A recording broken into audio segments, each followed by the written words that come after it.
They called it the ghost ship of the void, a legend whispered in the darkest corners of galactic taverns and smuggler hideouts.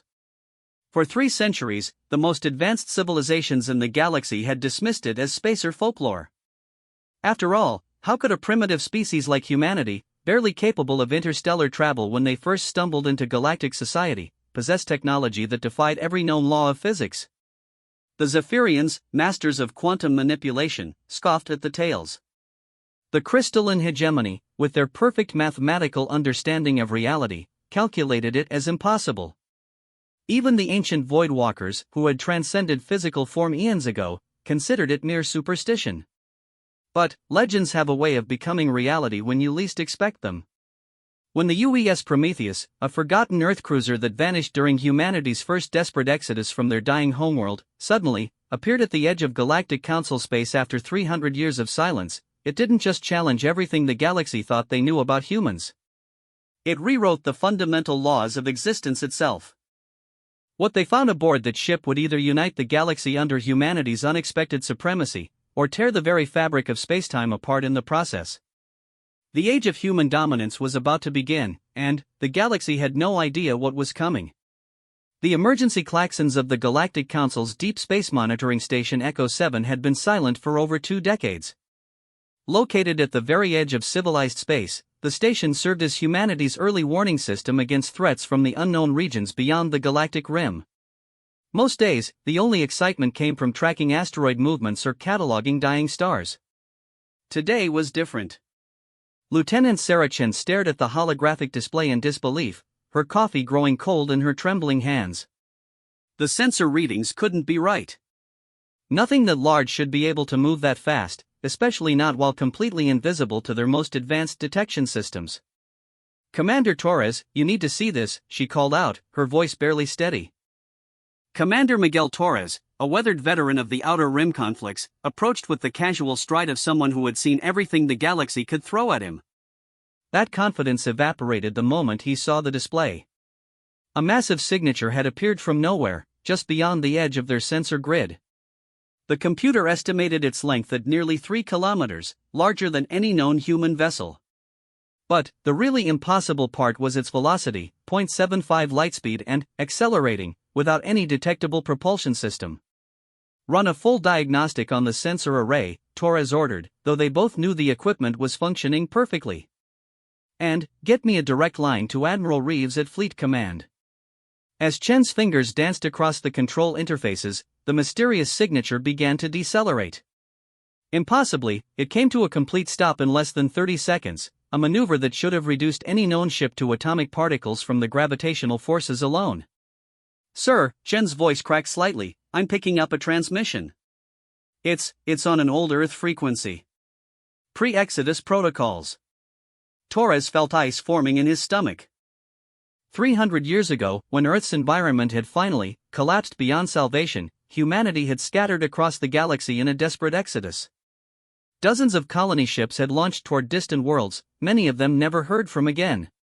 The UES Prometheus had been one of the largest, a mobile city carrying over 2 million souls toward the Kepler system. It had vanished during a routine hyperspace jump, taking with it some of Earth's brightest minds and most advanced technology. The official report listed it as lost to spatial anomalies, but rumors persisted of secret experiments and classified projects that had been aboard. "Play the transmission," Torres commanded. The speakers crackled with static before a clear, distinctly human voice emerged. "This is Captain Elena Vasquez of the United Earthship Prometheus, registry number UES 2847. Requesting permission to approach and dock at the nearest council facility. We have significant developments to report." The silence that followed seemed to stretch for eternity. Chen checked and rechecked her instruments, but there was no mistake. After 3 centuries of silence, the Prometheus had returned.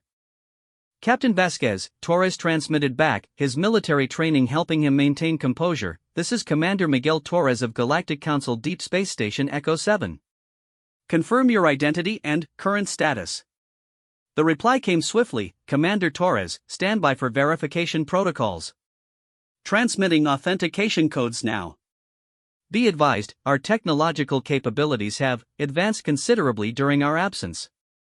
We recommend clearing all civilian traffic from a 50-kilometer radius around your station. The authentication codes that flooded their systems were genuine, verified against the deepest archives of Earth's naval database. But, the ship that appeared on their visual displays bore little resemblance to the colonial vessels they knew from the history books. The UES Prometheus had been transformed into something that seemed to bend light around its hull. The familiar lines of human engineering were there, but, overlaid with structures that hurt to look at directly, geometries that seemed to exist in more dimensions than the human mind could process. Energy readings fluctuated wildly, suggesting power sources that dwarfed anything in the Council's combined fleets. "My God," Chen whispered, "what happened to them out there?"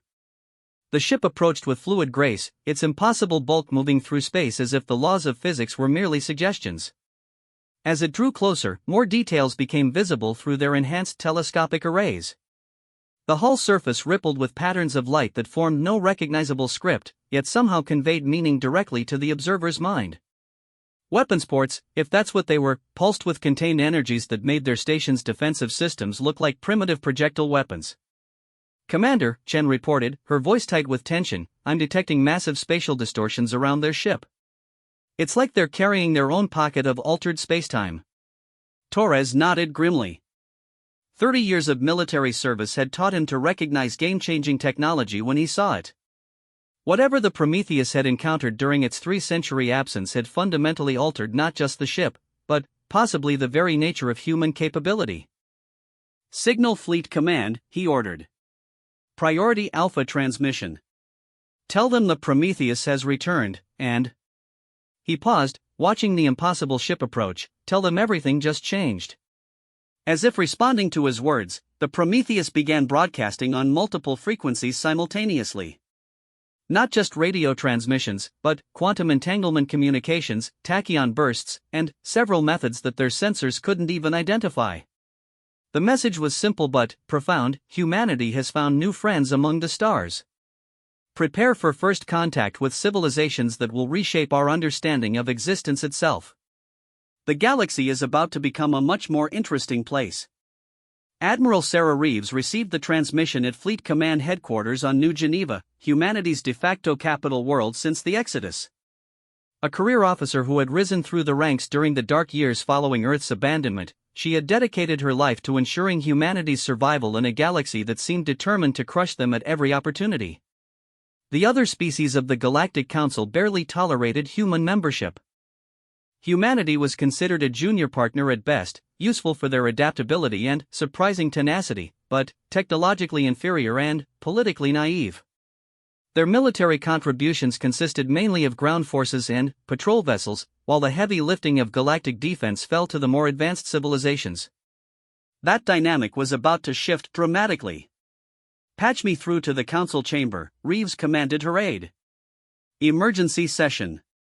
Full diplomatic immunity protocols." The holographic conference chamber materialized around her, populated by the representatives of the galaxy's major powers.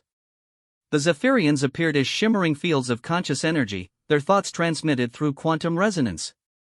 The crystalline hegemony manifested as geometric patterns that spoke in mathematical harmonics. The insectoid hive minds chattered in perfect unison, while the machine intelligences of the synthetic collective processed information at superhuman speeds. At the far end of the chamber, barely visible in the shadows, lurked the representative of the Voidwalkers, being so ancient and powerful that their very presence made reality unstable. "Honored colleagues," Reeves began, her diplomatic training keeping her voice level despite the magnitude of what she was about to reveal, "humanity wishes to report a significant development that may affect the security and stability of Council space." The Zephyrian representative, its energy field pulsing with condescension, responded first. "Admiral Reeves, while we appreciate humanity's enthusiasm for participation, perhaps such dramatic announcements would be better suited to your internal communications." Reeves smiled coldly. 3 hours ago, the UES Prometheus returned from a 3-century journey into unexplored space.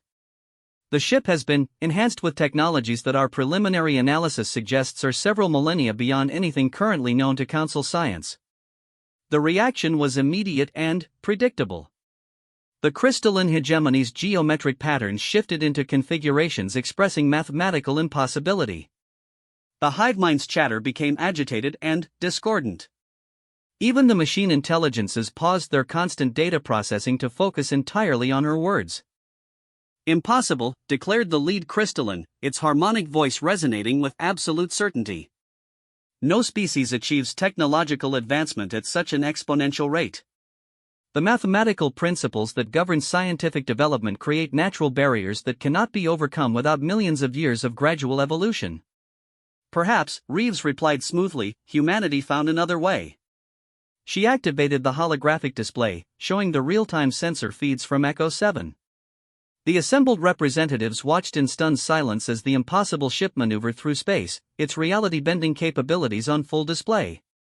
The Voidwalker representative stirred for the first time in decades, its presence sending ripples through the quantum substrate of the chamber. When it spoke, its voice seemed to come from everywhere and nowhere at once. "This cannot be permitted to continue.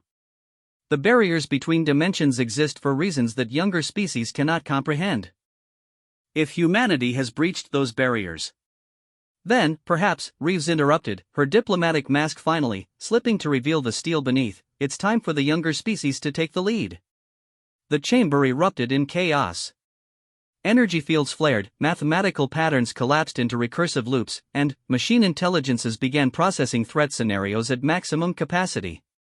Through it all, Admiral Reeves stood calmly at the center of the storm, watching centuries of galactic hierarchy begin to crumble. On Echo 7, the Prometheus had completed its approach and was requesting permission to dock. But Commander Torres was beginning to understand that permission was no longer humanity's to give or receive. They were no longer the junior partners in this galactic community. They were about to become its protectors, whether the other species wanted their protection or not. Captain Elena Vasquez materialized on the station's primary docking bay not through any recognizable transportation technology, but simply by stepping from one location to another as if the intervening space didn't exist. She appeared exactly as she had 3 centuries ago, not a day older, not a hair out of place. But her eyes held depths that spoke of experiences beyond human comprehension. "Commander Torres," she said, extending her hand in the ancient human gesture of greeting, "it's good to be home. We have so much to show you."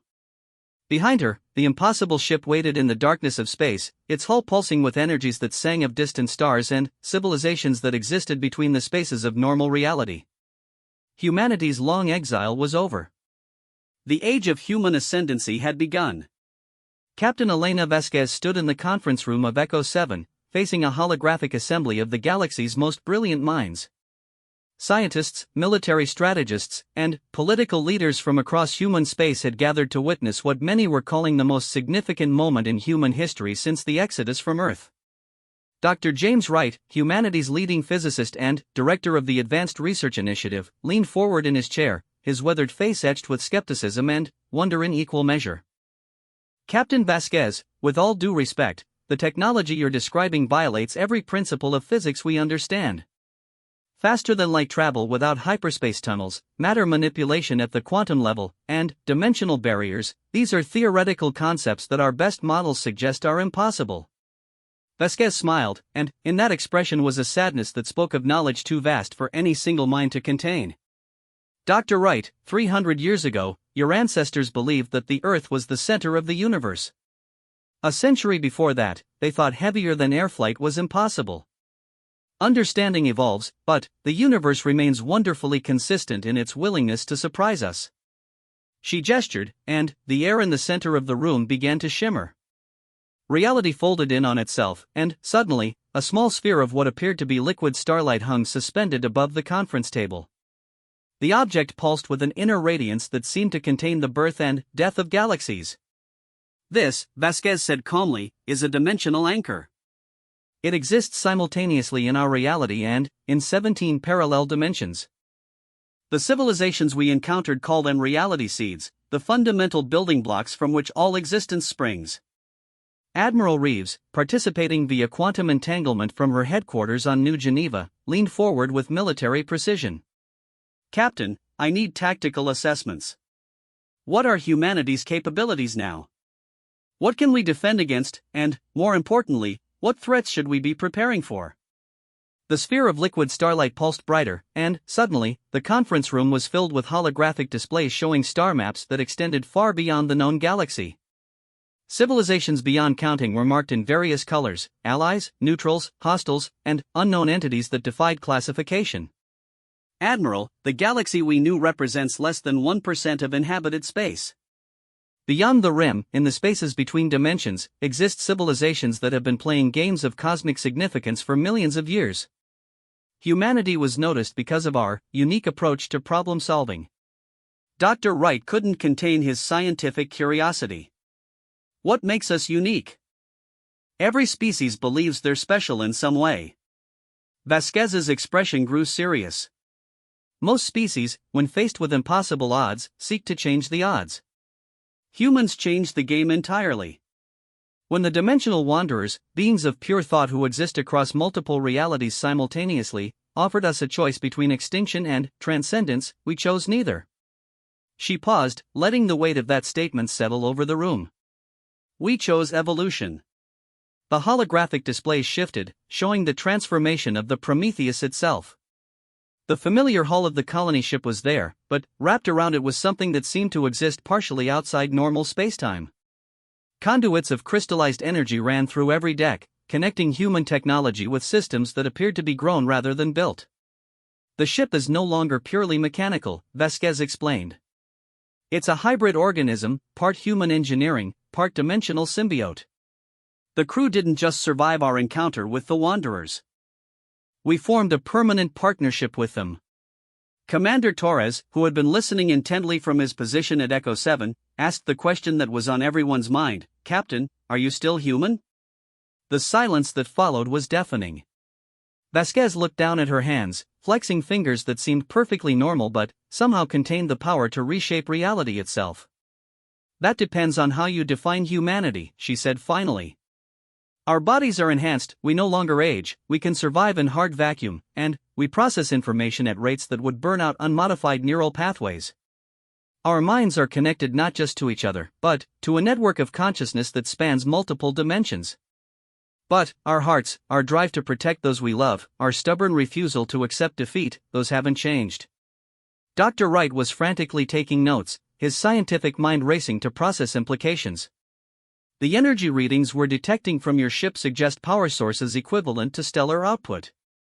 How are you containing that much energy without creating gravitational anomalies?" "We're not containing it," Vasquez replied with a smile that held secrets beyond imagination. "We're channeling it from the space between spaces. The dimensional barriers that separate realities aren't walls, they're filters. Once you understand how to adjust the filters, you can access the infinite energy that exists in the quantum foam underlying all existence." Admiral Reeves cut through the scientific discussion with military pragmatism. "Captain, bottom line, can this technology be replicated? Can humanity's entire fleet be upgraded?" "Not in the way you're thinking," Vasquez answered. "The transformation isn't just technological, it's biological, psychological, and spiritual. Each ship requires a crew willing to undergo permanent enhancement. The process is irreversible and not everyone survives it." The room fell silent as the implications sank in. They weren't just talking about upgrading humanity's military capabilities. They were discussing the evolution of the human species itself. Lieutenant Chen's voice crackled over the intercom from Echo 7's sensor station. "Commander Torres, we have multiple contacts approaching at high velocity. Configuration and energy signatures match known Zephyrian battle fleets." Torres exchanged glances with the holographic representatives. The Galactic Council's response to humanity's revelation had been swift and predictable. Fear often manifested as aggression, especially among species accustomed to technological superiority. "Captain Vasquez," Torres said urgently, "it appears the Council has decided to resolve this situation through force. The Zephyrians are bringing enough firepower to sterilize this entire system." Vasquez remained calm, her enhanced awareness already tracking the approaching threat across multiple dimensions. "How many ships, Commander?" "Sensors indicate 47 heavy cruisers and 12 dimensional rifts carrying their energy-based assault platforms. They'll be in weapons range within 30 minutes. Dr. Wright looked stricken. "Captain, even with your enhanced capabilities, you're still just one ship against an entire battle fleet. Perhaps we should consider surrender and negotiation." Dr. Right, Vasquez said gently, you're still thinking in terms of the old paradigms. Watch and learn. She touched a small device at her throat, and her voice was instantly transmitted across dimensional barriers to the Prometheus. Crew of the Prometheus, we have visitors who seem intent on making poor decisions. Please demonstrate the futility of aggression based on outdated technological assumptions. Through the observation windows of Echo 7, they watched as the impossible ship began to change. Its hull flowed like liquid metal, reconfiguring itself into a form that seemed to exist in multiple dimensions simultaneously. Weapon ports opened not just along its surface, but in the space around it, as if the ship were extending tendrils into parallel realities. The Zephyrians are masters of energy manipulation, Vasquez explained calmly as alarms began sounding throughout the station. Their weapons can turn matter into pure energy and their shields can deflect anything based on conventional physics. They've never encountered weapons that attack from dimensions they can't perceive. The first Zephyrian ships dropped out of hyperspace at the edge of the system, their crystalline hulls gleaming with contained power. Energy signatures that could vaporize planets pulsed along their weapon arrays. In terms of raw firepower, they outgunned the Prometheus by a factor of several thousand to one. None of that mattered. The Prometheus didn't move from its position near Echo 7. Instead, space itself began to bend around the approaching fleet. Dimensional rifts opened not in front of the Zephyrian ships, but inside them. Weapon systems found themselves firing into parallel dimensions where their targets didn't exist. Shields designed to deflect energy attacks proved useless against weapons that bypassed three-dimensional space entirely. Within minutes, the entire battle fleet was disabled, not destroyed, but rendered completely powerless. Their weapons wouldn't fire, their engines wouldn't respond, and their communication systems were somehow locked into frequencies that existed in dimensions they couldn't access.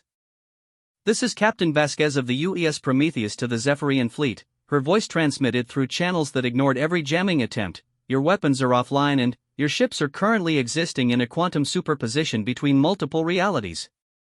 You have two choices: withdraw immediately and carry a message to the Galactic Council, or continue this aggressive posture and discover what happens when dimensional anchors fail.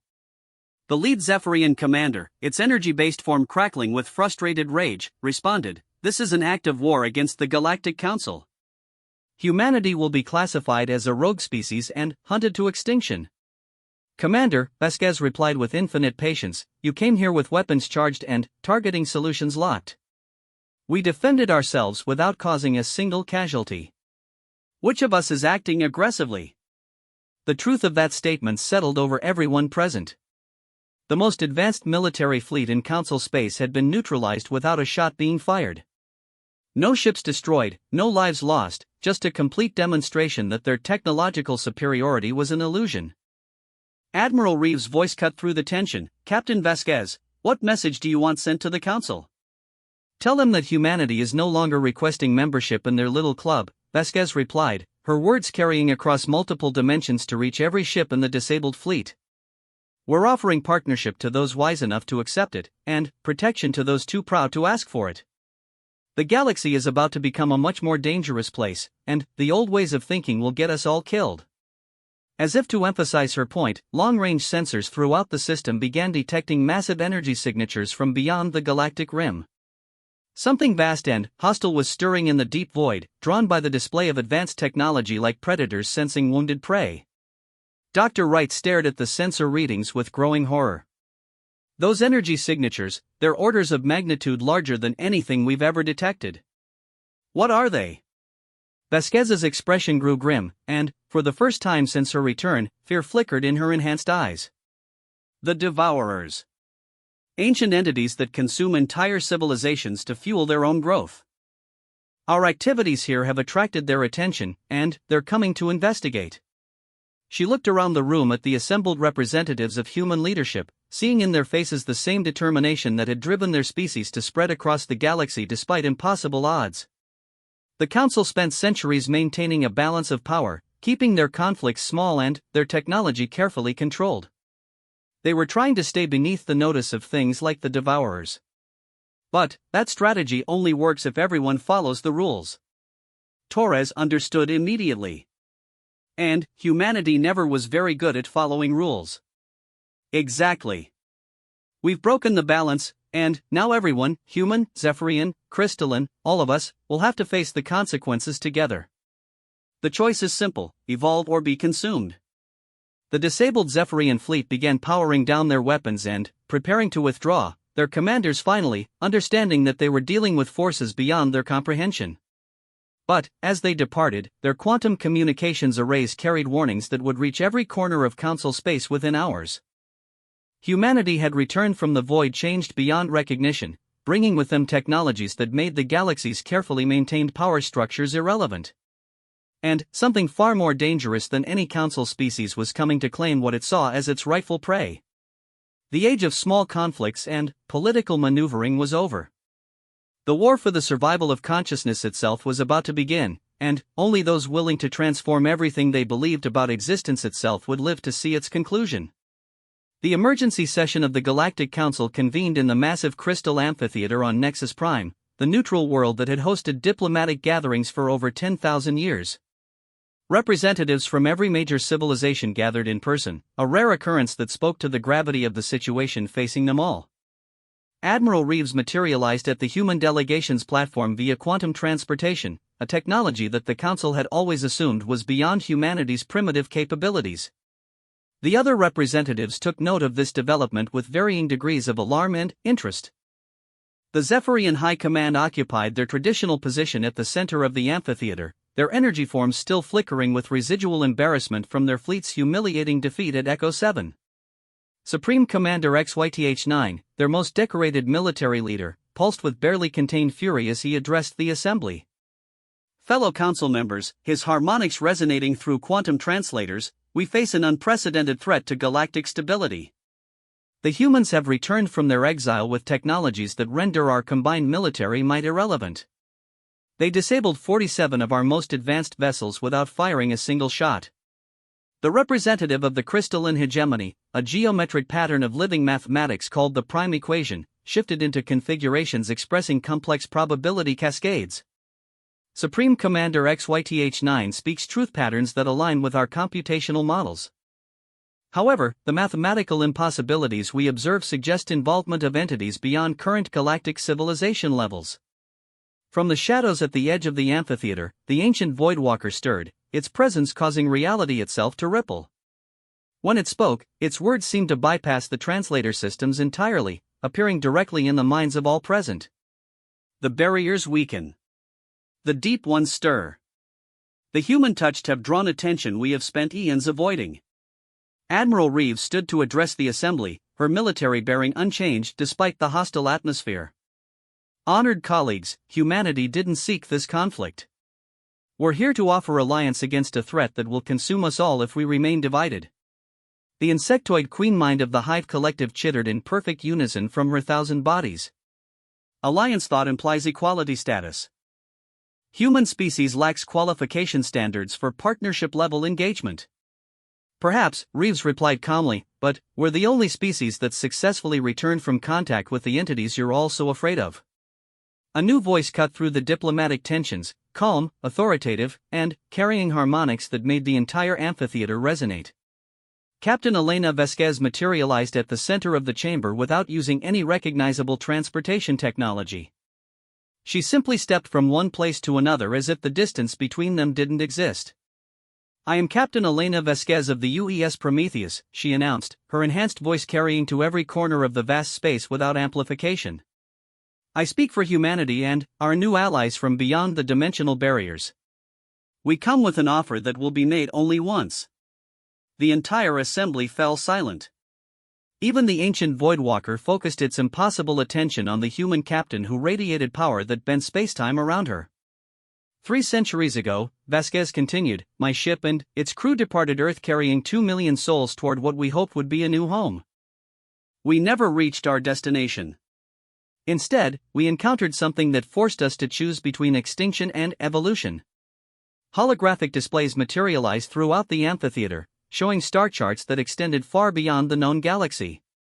Civilizations beyond counting were marked in various categories, some friendly, others neutral, many simply marked as consumed with dates stretching back millions of years. The galaxy you know exists within a protective barrier maintained by entities you call the Dimensional Wanderers.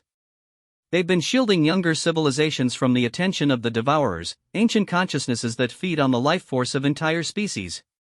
That protection is failing. The prime equation shifted into patterns expressing mathematical impossibility. Protection barrier collapse scenarios require computational frameworks beyond current modeling capabilities. Insufficient data for probability assessment. Vasquez smiled, and, in that expression was knowledge that spanned dimensions. The data exists, prime equation. Your mathematical frameworks are simply too limited to process it. The barriers aren't failing, they're being deliberately weakened by entities within the galaxy who believe they can control what comes through. A new voice cut through the discussions, carrying the harmonic signature of the synthetic intelligences. Collective Mind Omega-7, speaking for all machine consciousnesses in Council space, processed the implications at superhuman speed. Clarification required. Human Captain Vasquez indicates insider threat scenario. Specify identity parameters of potential betrayer entities. The Umbral Consortium, Vasquez replied, and the name sent ripples of recognition and fear through the assembled representatives. Shadow beings from the space between stars. They've been infiltrating galactic civilization for millennia, slowly weakening defenses and preparing for the eventual harvest. The Voidwalker's presence intensified, reality bending around its ancient consciousness. The deep shadows move. Long have we suspected. Proof was lacking. Proof is no longer necessary, Vasquez said grimly. They've begun active operations. 7 Council worlds have experienced unexplained system failures in the past month. Communication networks disrupted, defensive platforms going offline, entire populations experiencing what your medical facilities classify as quantum decay syndrome. Admiral Reeves stepped forward, her military instincts recognizing the tactical briefing. Captain, what are you recommending? Integration, Vasquez replied without hesitation. Every species represented here has unique capabilities. The Zephyrian's mastery of energy manipulation, the crystalline hegemony's mathematical precision, the Hive Collective's distributed consciousness, the Synthetic Collective's processing power, and the Voidwalker's dimensional expertise. Separately, we're all vulnerable. Together, enhanced with the symbiotic technology humanity has acquired, we might stand a chance. Supreme Commander XYTH9 flared with indignation. Integration process implies fundamental species modification. Zephyrian energy forms are perfection state achieved through millions of evolutionary cycles. Perfection, Vasquez replied calmly, is another word for inability to adapt. The Devourers have consumed thousands of perfect civilizations. Adaptation is survival. She gestured, and the air above the amphitheater filled with images of the enhanced Prometheus. But, now, additional details were visible, structures that seemed to grow from the ship's hull like crystalline gardens, energy conduits that pulsed with the rhythms of living thought, and weapon systems that existed partially in dimensions that normal matter couldn't perceive. The symbiosis isn't just technological, Vasquez explained. It's biological, consciousness-based, and voluntary. Each species that joins the alliance retains their essential nature while gaining access to capabilities that exist beyond traditional physical limitations. The Queen Mind of the Hive Collective processed this information through thousands of interconnected minds simultaneously. Symbiosis concept requires trust parameters unprecedented in galactic history. Risk assessment indicates potential for species absorption by dominant partner entities. The risk is real, Vasquez acknowledged. But, consider the alternative. Long-range sensors throughout the rim are detecting Devourer scout fleets. They move between dimensions, consuming not just matter and energy but consciousness itself. Entire civilizations don't just die, they cease to have ever existed. Dr. Wright's voice came through quantum communication from his laboratory on New Geneva. Captain Vasquez, we've been analyzing the dimensional anchor technology you demonstrated. Our models suggest that widespread implementation could destabilize local spacetime. What are the long-term consequences? Dr. Wright, the spacetime we consider stable is an artificial construct maintained by the Dimensional Wanderers. When the barriers fall, and they will fall within the next few years, normal physics will reassert itself. the universe will return to its natural state of dimensional fluidity.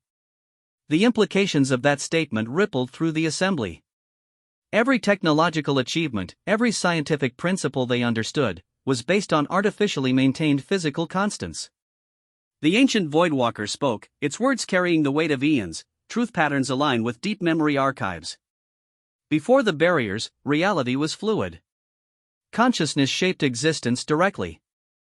The young species fear this knowledge. Because, Vasquez added, consciousness-shaped reality means that species with limited imagination become limited in their survival potential. The Devourers didn't just survive the transition back to dimensional fluidity, they mastered it. They use reality itself as a weapon. Collective Mind Omega-7 processed thousands of probability scenarios simultaneously. Tactical assessment, traditional defensive strategies ineffective against reality manipulation capabilities. Adaptation requirements exceed current technological frameworks. Which brings us back to integration, Admiral Reeves said, her strategic mind cutting through the philosophical discussions. Captain Vasquez, what exactly are you proposing? Vasquez extended her hand, and her palm began to glow with the same liquid starlight they had seen in the dimensional anchor. Each species sends volunteers, their best and brightest, to undergo enhancement.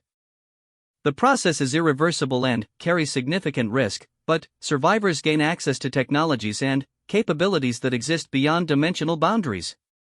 She paused, looking around the amphitheater at representatives of civilizations that had coexisted for millennia through careful balance and mutual respect.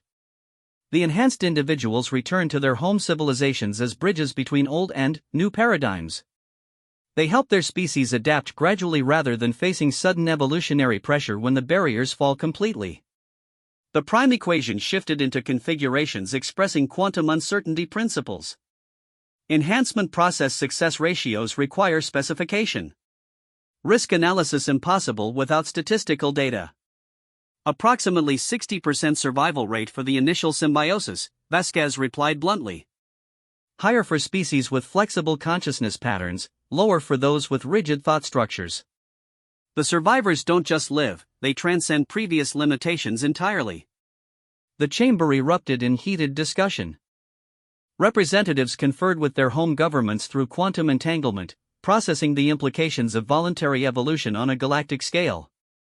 Supreme Commander XYTH9 pulsed with military pragmatism cutting through philosophical concerns. Human Captain Vasquez, provide tactical demonstration of enhanced capabilities against simulated devourer scenarios. Gladly, Vasquez replied. The amphitheater's holographic systems engaged, creating a detailed simulation of a devourer attack on a defended world.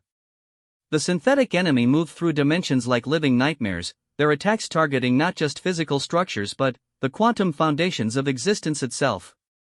Vasquez raised her hand, and her consciousness expanded beyond the limits of her physical form. The simulation responded to her will, reality bending to accommodate tactics that existed beyond three-dimensional thinking. Devourer forces found themselves trapped in recursive probability loops, their dimensional shifting capabilities neutralized by weapons that attacked from angles that didn't exist in normal spacetime. The demonstration lasted less than 5 minutes. When it ended, the synthetic Devourer fleet had been completely neutralized without causing any damage to the defended world. The silence that followed was deafening. The choice is yours, Vasquez said finally, her enhanced abilities settling back into apparent normalcy. Evolution or extinction. The barriers will fall regardless of what we decide here. The only question is whether we'll be ready when they do. As if summoned by her words, alarms began sounding throughout the amphitheater. Emergency broadcasts flooded in from across council space. 3 more worlds had gone dark, their entire populations vanishing without a trace. The Umbral Consortium was accelerating their timeline. The war for the survival of consciousness itself had begun, and every species in the galaxy would have to choose between adaptation and annihilation. The age of gradual change was over. Evolution would be forced upon them all. The transformation of Nexus Prime began within hours of the Council's reluctant agreement to the enhancement program. Massive construction platforms materialized around the neutral world as the Prometheus deployed technology that seemed to grow rather than build. crystalline structures emerged from quantum foam, their geometry shifting between dimensions as they adapted to house the consciousnesses of multiple species simultaneously. Dr. Yuki Tanaka, humanity's leading expert on consciousness transfer technology, found herself working alongside entities she had only read about in theoretical papers. The crystalline hegemony's prime equation had manifested a physical avatar specifically for the integration process, a walking mandala of living mathematics that processed information at rates that made quantum computers look primitive. The symbiosis chambers must accommodate consciousness patterns ranging from pure energy forms to distributed hive minds, the prime equation explained, its geometric configuration shifting to illustrate complex probability matrices. Mathematical frameworks suggest 97 distinct consciousness types requiring individual adaptation protocols. Dr. Tanaka nodded, her enhanced neural implants, a minor upgrade compared to what the volunteers would receive, allowing her to process the mathematical concepts directly rather than through cumbersome translation. The dimensional wanderers provided us with consciousness mapping technology that can identify compatibility factors across species barriers. We can predict enhancement success rates with approximately 85% accuracy. Across the growing facility, Commander Torres supervised the arrival of volunteers from across the galaxy. Each species had sent their finest scientists, warriors, philosophers, and visionaries who understood that they might not return home as the same beings who had left. The Zephyrian delegation arrived in ships of crystallized light, their energy forms barely contained within protective shells. Supreme Commander XYTH9 had personally selected them from thousands of applicants, choosing individuals whose consciousness patterns showed unusual flexibility for their species. The Hive Collective's representatives presented a unique challenge. They had volunteered as a complete subhive of 50,000 interconnected minds, all of whom would need to undergo enhancements simultaneously to maintain their collective consciousness structure. Perhaps most surprising were the volunteers from the Voidwalkers. For eons, they had existed as pure consciousness, observing the younger species from the shadows of reality. 3 of them had chosen to risk their transcendent existence for the chance to gain new perspectives on existence itself. Captain Vasquez moved through the facility like a conductor orchestrating a cosmic symphony. Her enhanced awareness tracked every aspect of the integration process simultaneously, her consciousness existing in multiple dimensions to coordinate with beings who could only perceive reality through their own limited frameworks. Dr. Tanaka, she said, materializing beside the scientist with the casual violation of spacetime that had become routine, we need to accelerate the timeline.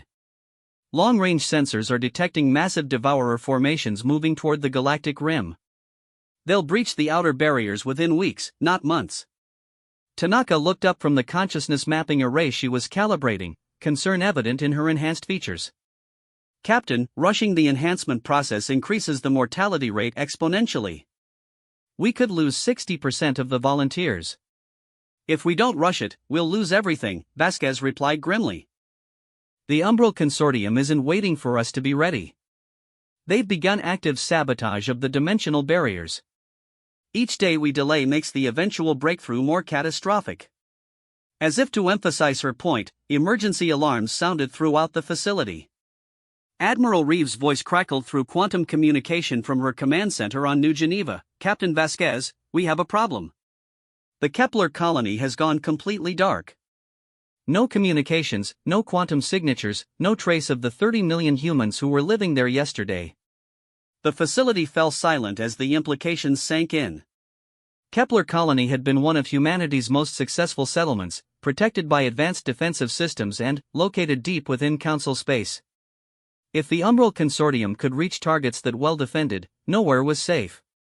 Begin emergency enhancement protocols, Vasquez ordered, her enhanced voice carrying to every corner of the massive facility.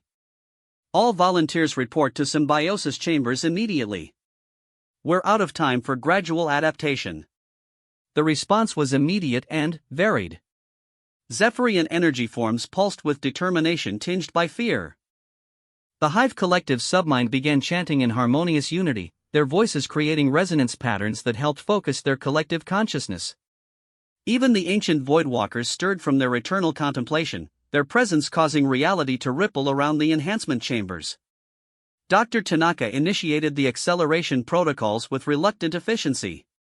Symbiosis chambers are powering up to maximum enhancement levels. Dimensional anchors are stabilizing local spacetime. beginning consciousness transfer in 30 seconds. The first volunteer into the chambers was Zeth Prime, a Zephyrian military commander whose energy form had shown unusual adaptability during preliminary testing.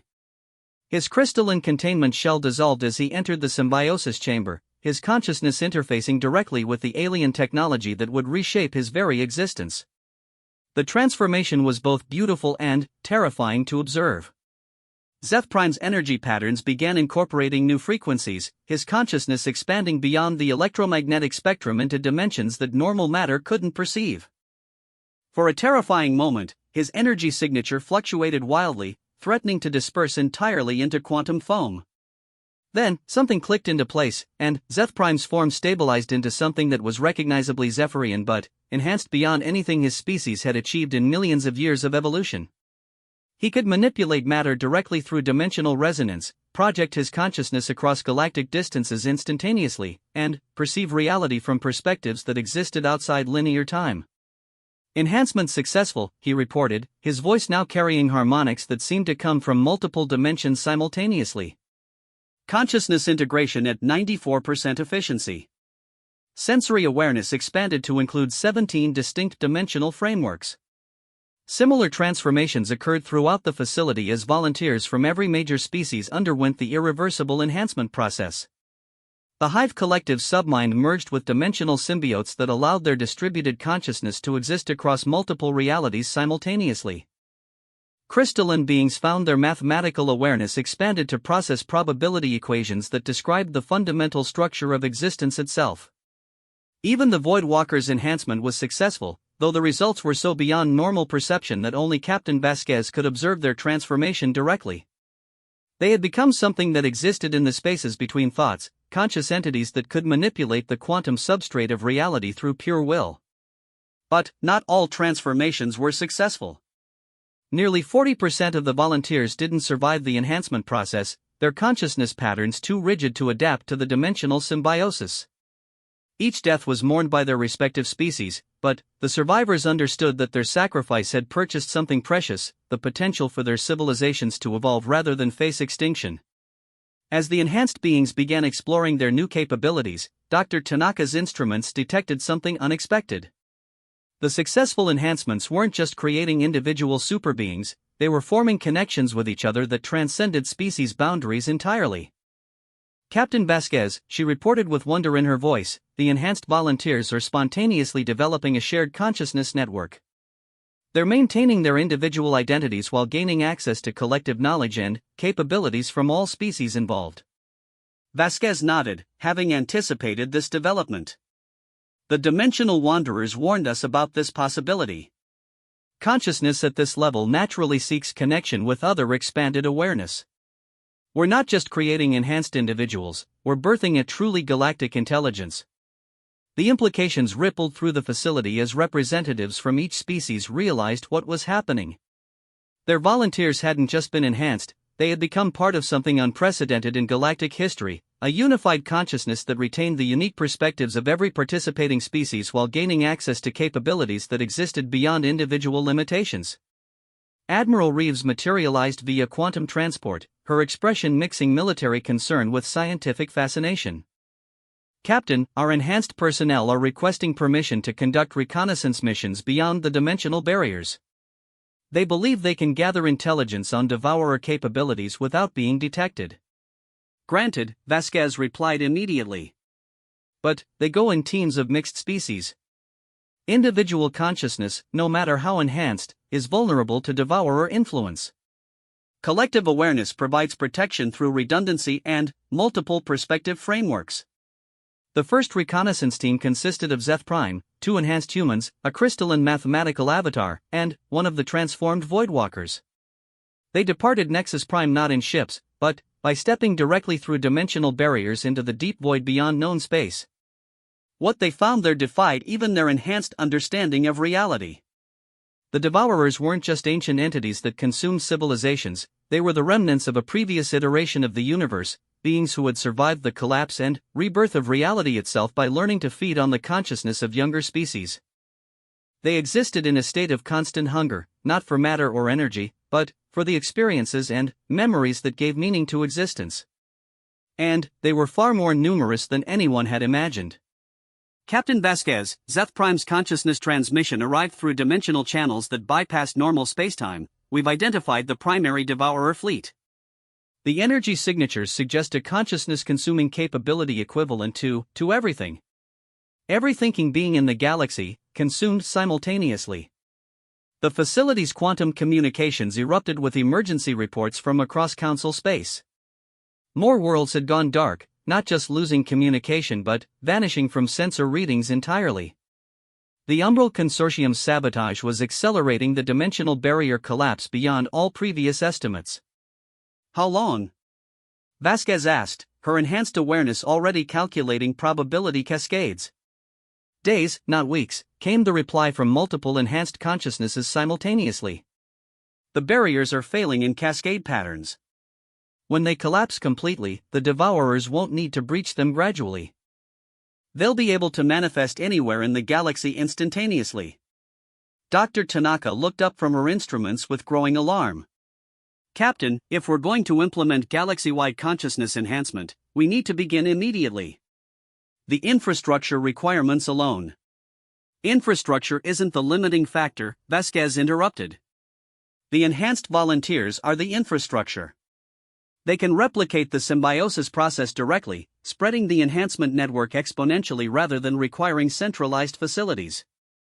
The realization struck everyone simultaneously. They weren't just creating enhanced individuals, they were creating a virus of evolution that could spread throughout galactic civilization faster than any physical technology could be deployed. The age of gradual change was truly over. Evolution would sweep across the galaxy like a wildfire of consciousness, transforming every species that chose adaptation over extinction. And those who chose neither would face the devourers with nothing but their pride and their primitive limitations. The final phase of humanity's transformation from galactic junior partners to cosmic shepherds was about to begin, whether the galaxy was ready or not. The dimensional barriers collapsed not with a roar, but with a whisper that echoed across every quantum frequency in the galaxy. Reality shuddered as artificial constants that had governed physics for millions of years suddenly reasserted their natural fluidity. On thousands of worlds, scientists watched their instruments fail as the fundamental nature of existence shifted around them. Captain Elena Vasquez stood on the bridge of the transformed Prometheus, her consciousness expanded across 17 dimensions simultaneously, coordinating the largest military operation in galactic history. The ship itself had evolved beyond recognition, no longer a vessel that traveled through space, but a mobile nexus of reality that could exist wherever it needed to be. Enhancement Network Status Report, she commanded, her voice reaching enhanced minds across the galaxy instantaneously. The response came from hundreds of sources simultaneously, their consciousness transmissions weaving together into a symphony of coordinated intelligence. In the week since the emergency enhancement protocols had begun, the evolutionary virus had spread to over 40% of the galaxy's sentient population. Entire worlds had undergone voluntary transformation, their inhabitants choosing adaptation over the certainty of consumption. Admiral Reeves, now enhanced herself after volunteering for the process despite the risks, materialized beside Vasquez through dimensional transit. Her transformation had been remarkable even by enhanced standards. Her military tactical instincts now operated across multiple probability frameworks simultaneously, allowing her to coordinate strategies that existed in several dimensions at once. Status reports from all sectors confirm the same pattern, Reeves reported, her enhanced awareness processing information from millions of sources. The devourers are manifesting throughout the galaxy, but they're encountering resistance they weren't prepared for. Enhanced populations are successfully repelling initial consumption attempts. Vasquez nodded, her attention split between the immediate tactical situation and the broader strategic implications. The devourers evolved to consume consciousness based on rigid, species-specific patterns. Our enhanced network presents them with a form of awareness they've never encountered, unified but diverse, individual but collective. Dr. Tanaka's voice joined the conversation through the network, her consciousness transmitting from the research facility on Nexus Prime where she continued to coordinate enhancement procedures for refugee populations. Captain, we're seeing interesting defensive adaptations emerging spontaneously. Enhanced beings are developing what can only be described as consciousness camouflage, the ability to present false patterns to devourer detection while maintaining their true awareness in protected dimensional pockets. The implications were staggering. The galaxy wasn't just surviving the devourer invasion, it was evolving new forms of existence in response to it. Each encounter with the ancient predators generated new adaptive strategies that spread through the enhancement network faster than any biological evolution could achieve. But not every encounter was successful. Captain Vasquez, the urgent transmission came from Zeth Prime, now serving as field commander for enhanced forces in the Outer Rim. We've lost contact with the Helios system. Long-range sensors indicate complete quantum dissolution of all matter within the star system. The Devourers there have achieved something we haven't seen before. The tactical display materialized around them, showing the Helios system as it had been 12 hours ago, a thriving collection of worlds home to over 2 billion beings. Now there was nothing but empty space, as if the entire system had never existed. They're learning too, Vasquez realized with growing concern. The Devourers are adapting their consumption methods to counter our defenses. They're not just feeding on consciousness anymore, they're erasing the quantum foundations that support existence itself. Admiral Reeves processed this development through her enhanced tactical frameworks, probability cascades flowing through her consciousness like rivers of light. If they can refine this technique, they won't need to hunt individual populations. They could eliminate entire galactic regions simultaneously. The ancient Voidwalker that had joined the enhancement network stirred from its eternal contemplation, its presence causing reality to ripple around the bridge of the Prometheus. When it communicated, its thoughts bypassed language entirely, appearing directly in their expanded consciousness. Deep memory archives contain reference patterns for this consumption technique. The Devourers used similar methods during the previous reality cycle collapse. They seek not just to consume current existence, but to prevent the possibility of future existence in the same regions of spacetime. Dr. Tanaka's scientific curiosity cut through the strategic concerns. If they can erase quantum foundations, what's preventing them from targeting the entire galaxy at once? Energy requirements, the Voidwalker responded. Reality erasure requires consciousness fuel exponentially greater than simple consumption. They must build toward galactic scale erasure through accumulated smaller operations. Vasquez felt the pieces clicking into place in her enhanced awareness. They're not just hunting us, they're farming us. Each successful erasure provides them with the power needed for larger operations. Eventually, they'll have enough stored consciousness energy to erase the galaxy entirely. The bridge fell silent as the full scope of the threat became clear. They weren't facing extinction, they were facing the complete negation of their species' existence throughout history. The Devourers didn't just want to kill them, they wanted to make it so they had never existed at all. Time frame? Admiral Reeves asked with military precision.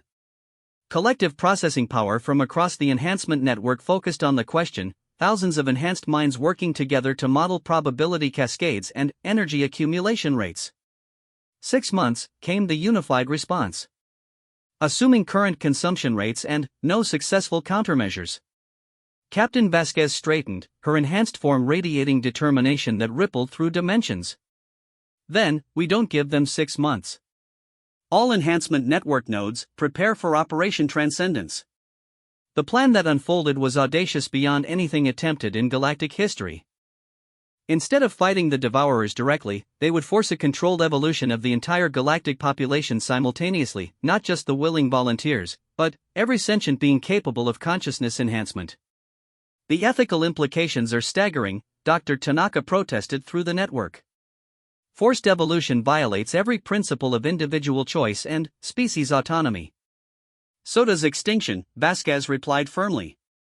We're not taking away their choice, we're giving them a choice between evolution and non-existence.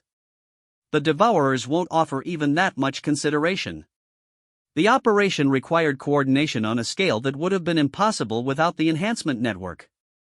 Millions of enhanced beings throughout the galaxy began the process simultaneously, their combined consciousness focusing on dimensional frequencies that could trigger evolutionary pressure in unenhanced populations. The response was immediate and overwhelming. Across thousands of worlds, unenhanced beings began experiencing spontaneous consciousness expansion as their neural patterns were exposed to dimensional energies that forced adaptation or death. The mortality rates were horrific. Nearly 70% of the affected population died during the forced enhancement process. But the 30% who survived represented the largest evolutionary leap in galactic history. Within hours, the enhancement network expanded from millions of nodes to billions.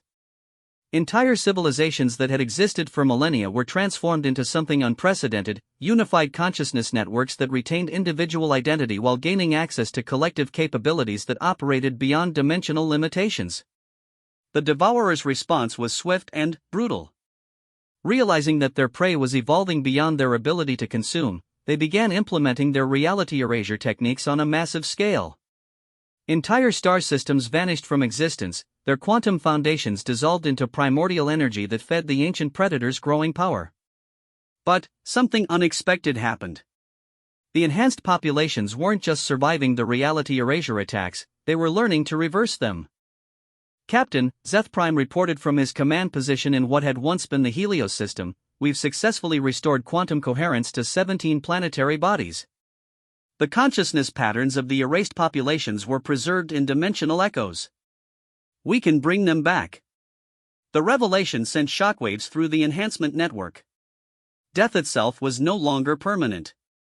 Enhanced consciousness could exist outside the normal spacetime continuum, maintaining identity and continuity even when their physical foundations were completely destroyed. The Devourers, ancient and powerful as they were, had never encountered prey that could resurrect itself from complete annihilation. All network nodes, Vasquez broadcast across the galaxy, begin reality restoration operations in all erased systems. We're not just going to survive this invasion, we're going to undo it. What followed was a war fought on levels of existence that transcended physical reality. Enhanced beings battled entities of pure hunger across dimensions where thought and reality were indistinguishable. Consciousness itself became both weapon and battlefield as two fundamentally different approaches to existence clashed for dominance.